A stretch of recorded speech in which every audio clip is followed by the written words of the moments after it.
There's all sorts of things that you can do when it comes to making a competitive offer. If you get yourself into a bidding war, you can increase the earnest money, you can waive contingencies. But the two biggest things that get brought up to me are what should I do about the inspection and what should I do about the appraisal. The true question though is how far should you be willing to go to get a home? Talking first about the due diligence contingency. It's also kind of known as your inspection deadline. As a realtor, as a person, as your friend, I would highly recommend that you get an inspection done. There are very few circumstances that it is worth not doing an inspection on the home that you're buying, okay?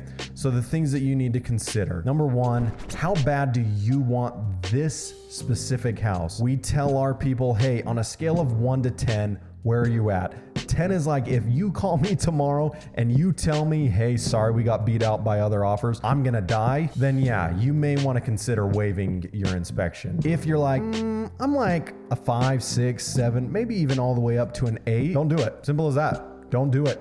Do not waive that inspection contingency because that protects you. It's built into the contract for a reason. Now, story time though, when it relates to that. The house that I'm in right now, the house that I live in, I did not do an inspection. I waived the inspection contingency because I knew that no matter what came back on that inspection report, that I was gonna buy this house. I loved the location, I loved the floor plan and the square footage, and I loved the lot size. Those things weren't gonna change when the inspection report came back. My house was trash. We walked in, first time we came to see my house, okay? We walk in the front door, the smell, the aroma that just like slapped us in the face was unbelievable. It was unreal how bad the home smelled. They had 2 Great Danes living in the home that were defecating all over the house, and they were breeding rats intentionally. It was like the smell when you walk into PetSmart on steroids. It was unreal. It was unreal. My wife walks in behind me and she immediately starts dry heaving,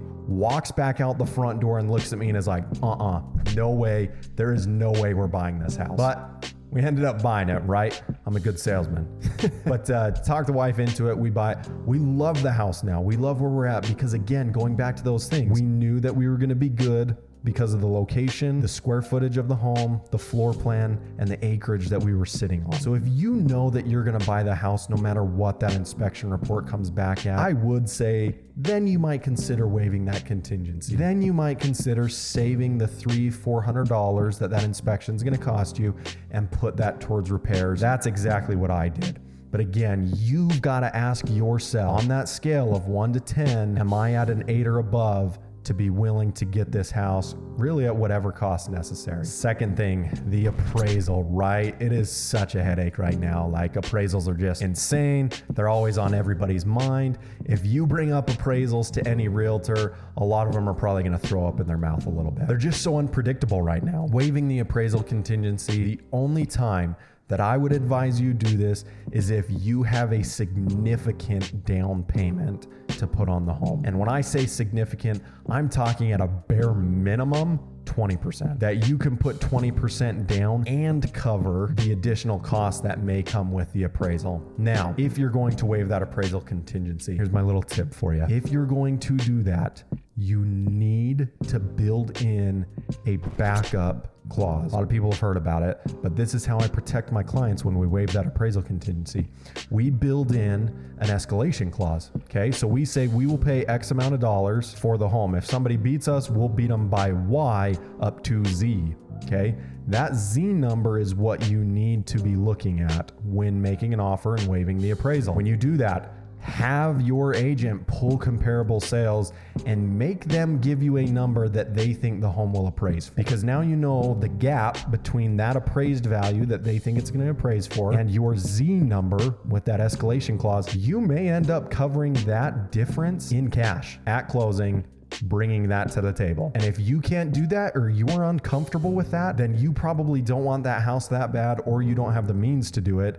And in either case, you should not be waiving the appraisal contingency. I know it's a tough market. I know a lot of buyers are willing to do whatever it takes to get into a house. Keep in mind though, if something makes you uncomfortable or uneasy while you're making an offer on the home, you're probably going to regret that decision later on down the road. So Only do it if you know 100% you are committed to that house and you're willing to do anything. If not, wait, be patient. I know you want a new house, but be patient. We'll get you into the right house. You will find the next place, I promise, as long as you're patient and persistent. If you have any questions, leave them in the comments. And if you found this video, any of these tips beneficial, please hit that subscribe button. That way you're gonna be updated frequently as we drop more knowledge on this channel. Thanks.